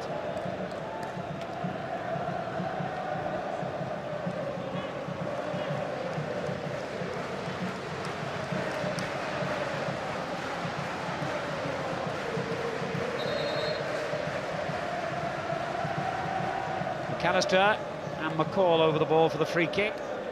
Jury trying to find a bit of room, edge of the penalty area. Spencer is up there, so is Collins. Comes back to McCall, or does it? Yeah, he made sure it was his. McKinley. Collins. Forced through to McAllister. And now to Jury. Couldn't quite find Spencer on the penalty spot for Cox's clearance. McKinley. Wasn't the easiest ball for Stuart McKimmie. 20 minutes to go here at Villa Park. And it's still goalless between Holland, who were early favourites for these championships once they'd qualified by beating the Republic of Ireland in the Anfield playoff. Germany have taken over as favourites with most of the bookmakers since, of course. And Scotland, ranked one of the biggest of all the outsiders. But Scotland have matched Holland in many respects today. Have kept a clean sheet so far. And of course a few problems to the Dutch defence themselves. And I think Scotland can take huge encouragement from their performance so far, but you have to keep stressing so far. McKinley. Good ball.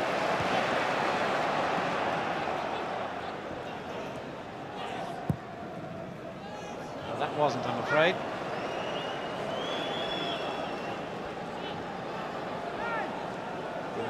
One of the problems that hitting the Dutch coach feared was the fatigue that his players, particularly the Ajax players who played something like 70-odd games this season, would be feeling coming into these championships. Not quite such a problem for Craig Brown, of course, although if you play in the Scottish League or the English League, you're always going to feel tired come the beginning of June. And also you've got to pace yourself with 3 games in 9-10 days. And then the possibility of quarter-finals, semi-finals after that.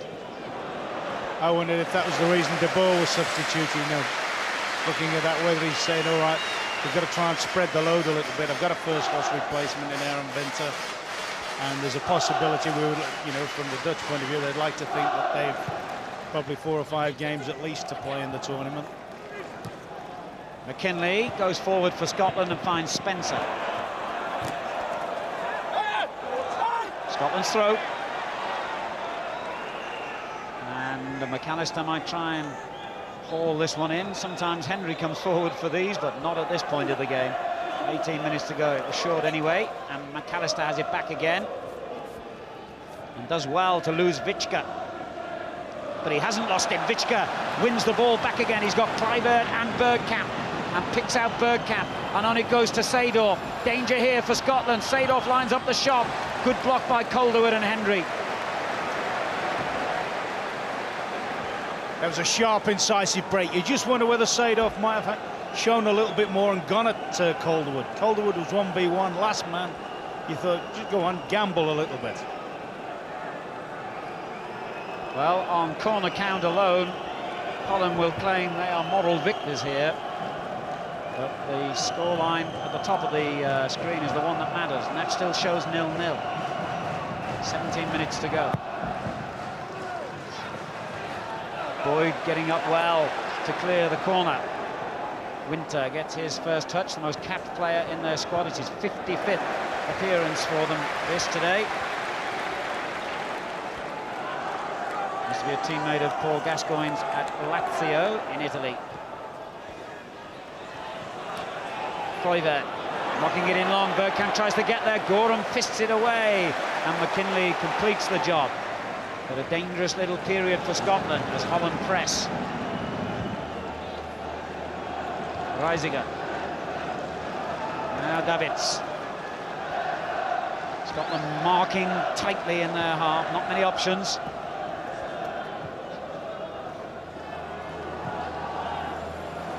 That's why he tried to open it up with that ball out to the right, and they've got away with it.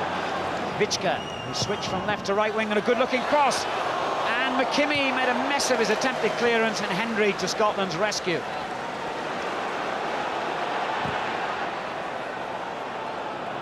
Spencer. No foul by Boharder. It looked it from here, but the referee said play on. Winter. Seedorf. Just quickened a little bit, haven't they, the Dutch team, in the last few minutes? It looks like the tempo a little bit. In it goes to Kluivert, but the header falls where Hendry wanted it to fall. And that's a good first-time ball by Hendry. Just too much pace, I think, for Dury. Reisiger covering brilliantly.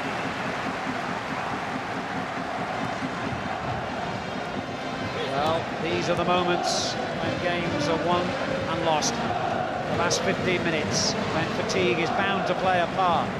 An error now could be crucial. Davids for Holland. Seedorf on the right, but couldn't take it in his stride. Well, they're going to enjoy themselves irrespective of the outcome by the looks of it.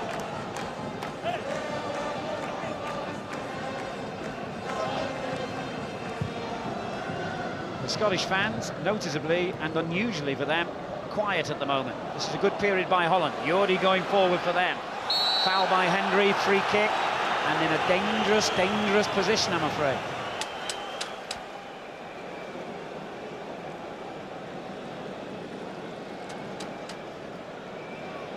Countless candidates to take this one. Vichka has taken most of them so far, left-footed. I've been surprised Bergkamp hasn't got involved on some of these, you know. I mean, in his Ajax days, this was his scenario. No Ronald Koeman in the Dutch side these days. Goram will be grateful for that. But what can Seedorf and Vichka conspire between them?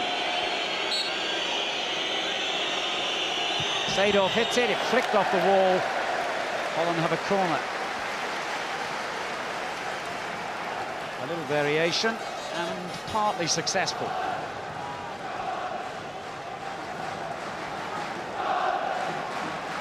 Keep concentrating is the message from Goram to his defenders, and he's spot on. This is a worrying little period for Scotland. Kluivert just missed his attempted header. Dury will get it away, but he was even calmer than that. He let it go behind for a goal kick. Well played, Gordon Dury.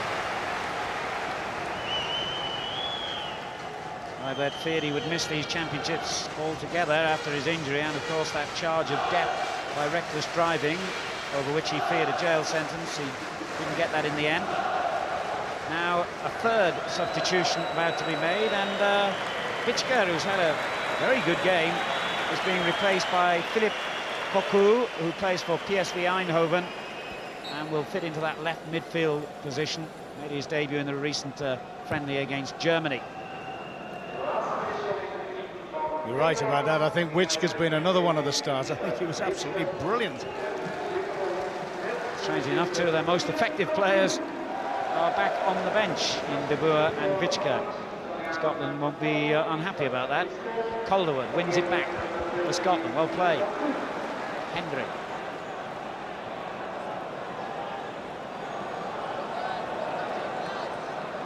Calderwood coming forward again. Spencer. And a little flick by Collins. The Scottish fans enjoy that little touch of class. And here he is again. A long ball for McKinley down the right. That's a deliberate handball, was it? Did he touch that with his hand? I'm going to say I think it was a deliberate attempt at a handball. I'm not so sure he actually made contact with it. Throw in it is.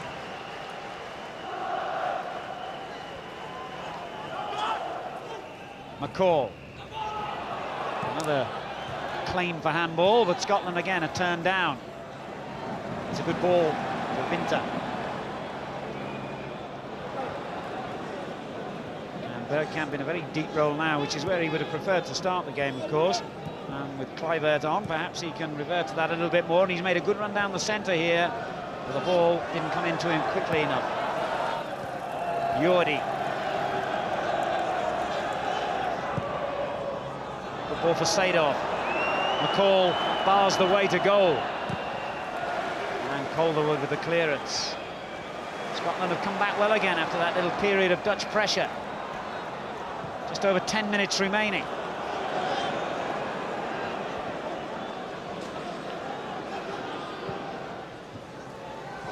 And McAllister cleaned it up nicely there for Scotland, and Henry was caught there by Kluivert as he played the ball away. That was either accidental, to be kind to him, or a bit naughty if it wasn't an accident.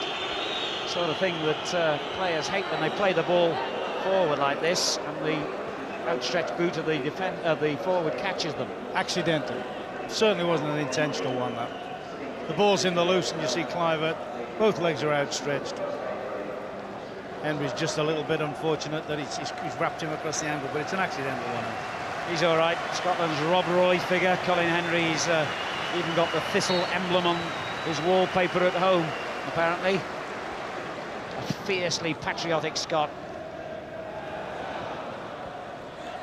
Is there any other kind? 10 minutes to go. And the pride of Scotland, the flower of Scotland, as the supporters are singing now, have not wilted here against one of the world's top teams. But they've still got 10 minutes to hold out, or do even better.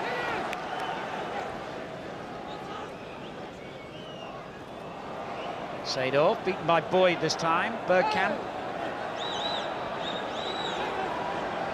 got round Boyd, and that came off McCall. It'll be a corner. Strangely enough, when you think of all the great Scottish players down the years, the Dalglishes, the Laws, Ian St John, got to mention him, Graham Souness and the like, Alan Hansen, this has been the least fancied Scottish team to come into a major tournament. I wonder if they might just do a lot better than anyone is expecting.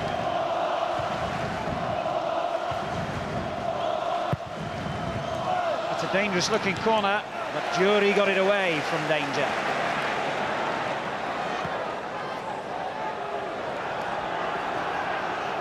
Still, Holland continue to press and enjoy most of the possession. Seedorf trying to open up Scotland's left flank. Boyd was equal to it. Now Spencer. And then the long ball forward finds no one really in a Scottish jersey in a challenging position. McAllister tried to pressurise the keeper, but he was calm.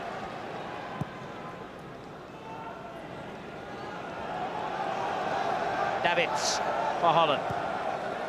Kluivert. Jordi. Good play by the other substitute, Poku. Jordi again. Bergkamp far post, and he was never allowed to get the ball in that far. McKinley's challenged, but Holland have another corner. Yeah, I'm a bit surprised every time McKimmy's confronted by Jordi. He pushed him in field. He doesn't look comfortable, Jordi, when they push him out onto his left foot. I would have thought they should have just edged him away into the corner flag areas more. 12 corners to 1, Holland have. And that's a dangerous ball in, and Henry got it back off his own line virtually, and Calderwood hacks it clear, and Scotland have survived another very, very near thing. But here's Seedorf lining up the shot, and it deflected away off McAllister for a corner. It really is incredible the number of opportunities that Holland have had from corners. When it's usually the result of overhitting, missing Henry out, hitting a deep one. I don't think this will change again. I think they'll aim to the spot where Henry isn't. Henry's at the near post now against. Oh, they've gone short. And to Scotland's great relief as well. Very poor delivery there. But still, Holland have possession, and Scotland have all their men in their own half now. And even the defender Bohada has come forward. whips one in towards Bergkamp, reaches Kluivert on the far post. It wasn't a very good cross. McAllister's clearance, however, has gone to David. That was a good challenge, but still the ball seems inevitably drawn to Holland now, like iron filings to a magnet. Seedorf taking on McAllister. Henry's cross is clear. Played back by Winter. That was handball, I think, by Kluivert. Yes. You just wonder, they'll be national heroes tonight if they can hang on to this one. Their draw against one of the favourites. Scotland will be more than happy. You just wonder now whether that's the mentality, or whether in fact the Dutch team are in fact another substitution now. But whether the Scotch philosophy now is let's hang on for these closing stages. Craig Burley, the Chelsea player, comes on to replace Stuart McKimmie. Around with unhappy memories for him, because last season, playing for Chelsea here against Manchester United in the FA Cup semi-final, he made a couple of crucial errors.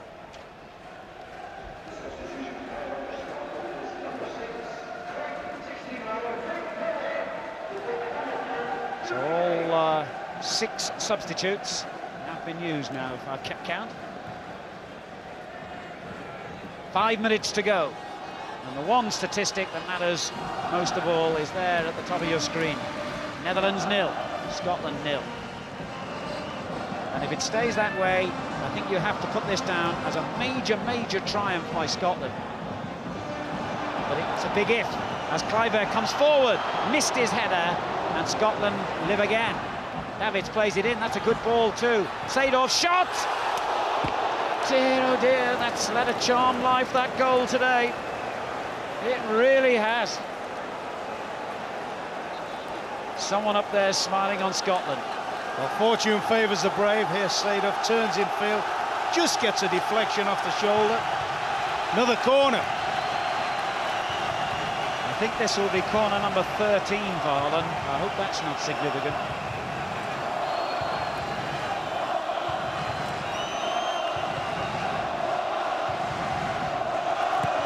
Cocu drives it in over Henry's head, played back in, and Kluivert got the shot in, and again, and they've just got enough bodies in the way.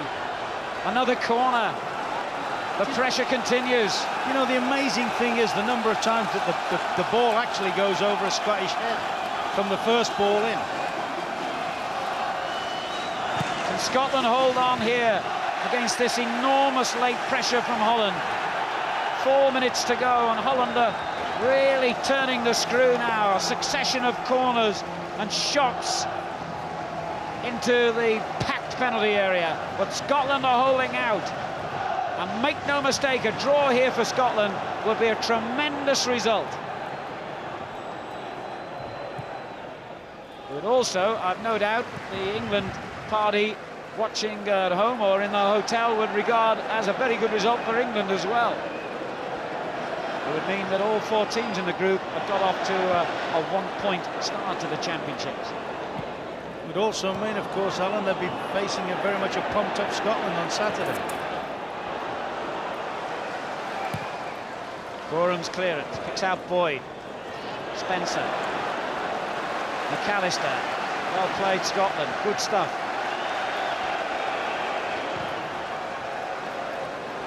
One ball for Jury to chase. And the throw-in greeted with a roar from the Scottish end, as though the ball had gone into the back of Holland's net. They recognise the fact that that's taken pressure off their defenders, and my goodness, they need a bit of a break. McKinley. Just keep the ball in the corner now will be the instruction. Keep it in this half anyway.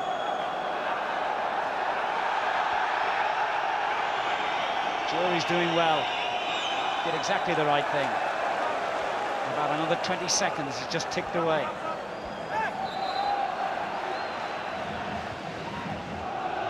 Another throw in, but significantly the ball is still in Holland's half. Scotland keep their concentration and get a point that maybe the neutral observers would regard as not being just because of the number of corners and opportunities Holland have had. But I think Scotland's endeavour and commitment and spirit and in no small measure their good football, deserves some reward today. Here's Spencer. Maybe the reward will be even bigger than 1 point, who knows? Burley's header back in. Players looking tired now, but not Kleiber with that little back healer. Jordi. Kleiber again. Opens it out for Bergkamp on the right. Aaron Winter in support for him. Tried the cross, and Collins calm as you like. Oh yes, I like that. To show that kind of composure at this stage of the game in your own penalty area, you've got to be some player. Brilliant stuff, Collins. Oh, impressive or what, Ron? He's had an excellent game. I think that he and McAllister, particularly in possession, have been excellent. But Holland get it back again. We're into the last minute, the last 30 seconds, in fact. Oh, good tackle. Collins again. Spencer goes in hard, but Davids has it for Holland. The Scottish fans want to hear that final whistle. The Scottish players do as well. Davids. Another 1-2 too many perhaps by Holland, and that's a foul surely. No, not given. Davids tries to set it up for Winter, and the shot was rather wild, and I felt Scotland should have had a free kick anyway before that. Yeah, there might be a little warning for them that the game's not over. It almost is, but it's not quite, and let's mess about too much on the edge of your own box. Certainly cracked that Winter, but miles wide. Stoppage time being played at Villa Park. No goals, plenty of entertainment, and Scotland perhaps seconds away from what will be a tremendous result. It'll be the first time in a long time they've not been beaten in the opening match of a major tournament, and they'll take great heart from that.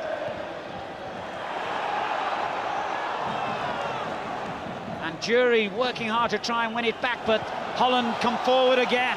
5 orange shirts in this attack. Jordi in possession for them. Winter.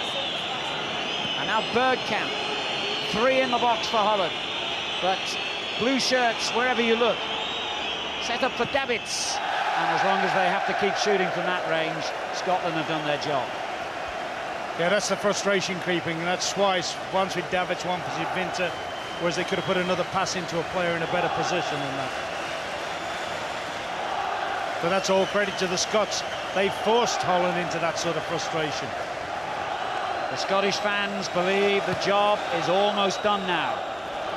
A minute and a half of stoppage time. McCall. Well, hard and under pressure from Jury, and it came off the Dutch player. Scotland's throw. I don't think they'll be in a hurry to take this.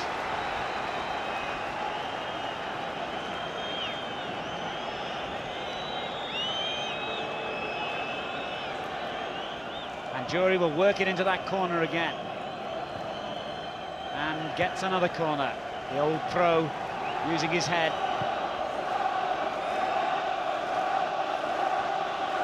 And it's the noise of the Scottish fans you can hear around Villa Park now. And the Dutch supporters seem to have accepted their fate. McKinley almost gifted one of them a large football smack in the mouth as he hammered that one behind the goal just to kill a bit more time. All eyes on the referee. Only he knows how long there is to go now. There is no more time to go. There's the final whistle. And Scotland have opened their European campaign with a very creditable draw here against Holland, the champions of Europe from 1988, and the team fancied by many to win the title again this year. Scotland showed true Braveheart spirit today.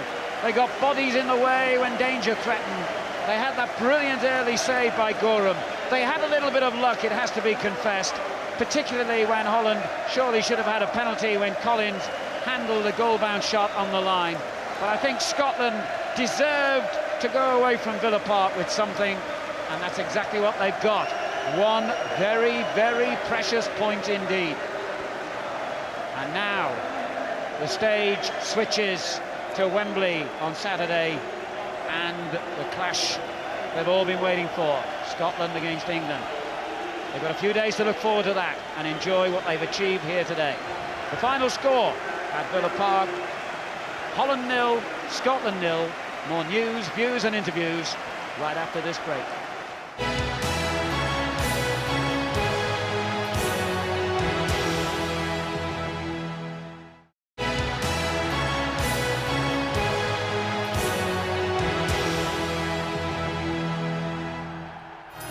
So the result here at Villa Park, Holland 0, Scotland 0. And let me show you how Group A looks after 2 games played. Well, it's England and Switzerland leading the way on the account of their 1-1 draw at Wembley. And Holland and Scotland also on 1 point. My word, it's all to play for, I must say. And they're just shouting out here, I can hear them at the far end, bring on England, Alex. Yeah, not surprised. That's the Scottish fans, of course. I think they're on their way down now. That's a very promising performance by Scotland. The second half, the first 15 minutes showed good belief. I thought the tempo of this Dutch game stopped a bit, went down, but towards the end they came again, and it was for a 0-0 game, it was a very entertaining match. I have to say, Ian, that you were the most noisy, shall we call it, in this studio this afternoon. Yes, get a bit carried away there. I just think it was a great performance by Scotland. You know, I think all the Scots will be proud of the team today. Didn't let anybody down. Yes, Glenn, your overall view? Tremendous performance, you know. They rode their luck a little bit at times, but they had an extra special spirit about them today. And sometimes you earn that luck when you have that spirit. And I thought it was an excellent performance from them, you know, professional performance, very good. Well, you do need luck, don't you? I think, in fact, we're ready for an interview down here. And I think it's Gabriel Clark, and I think he's with Craig Brown, a happy Craig Brown. Craig, you've had some fine results in qualifying, but how does this one compare? Well, I think we fought very well. We're organised and we fight hard. We realise that perhaps we're not as gifted as the Dutch team. There were spells in the game when we played reasonably well, but by and large we were defending. But we were organised to do that, and I think great credit to the defence. It's a better result than our usual opening one in tournaments. It's about time you had a bit of luck, isn't it? Yeah. Well, we did have luck, but I think you've got to credit the defenders. Andy Gorham in goal had a great save early on, and we defended exceptionally well. I don't think it was all down to luck. I thought we were organised. We handled the aerial threat very well. All the set pieces we defended exceptionally well, but we didn't do particularly well from middle to front. We'll have to brush up on that. Always looking to improve, but that's good to see. But what did you make of the Dutch? Because they're, what, 9-2 second favourites? And your way out at 80-1 or whatever? Well, I would keep them second favourites. I think they played exceptionally well. They didn't get a break in front of goal. I'm sure that in different circumstances they might have scored goals. So the Dutch, to me, were very impressive. There's no question of that. And I would keep them second favourites in the tournament. I think they'll get better, and hopefully we'll get better also. Just finally, it sets you up wonderfully, doesn't it, for Wembley and England? Well, I think our fans are pleased with the fighting performance. That's our hallmark. We know that we can fight, and we know that we can eke out a result when it's required. We just have to get that extra bit and score a goal. And I think if we got a goal, it would lift the whole camp and perhaps give us the edge that might make us manage to qualify. But you've got a point. Well done. Yeah, thank you. Yeah, well done indeed. That's the problem. They can't score a goal, can they? Well, we're worried at the start of the tournament, but they've got other qualities and they have a good shape about them, and the players have a great team spirit. Yeah. Ian, looking ahead to Saturday? Well, I'm looking forward to Saturday. I think that the English players watching that and English supporters watching that will be thinking, well, this is not as easy as the papers were making out a couple of weeks ago. This is going to be a tough game for England. And the last view, Glenn? Yeah, I've always thought that the Scotland game for England was going to be a tough one, but on the back of this result, it's going to be even harder. But this afternoon, the story has been of a brave Scottish performance against Holland. What else would you expect? Typified by keeper Andy Gorham. Because this is one of the great reflex saves, and not only helped get rid of those Scottish keeper jokes, but inspired his team to a marvellous point against one of the favourites. Thanks for being with us. Bye-bye.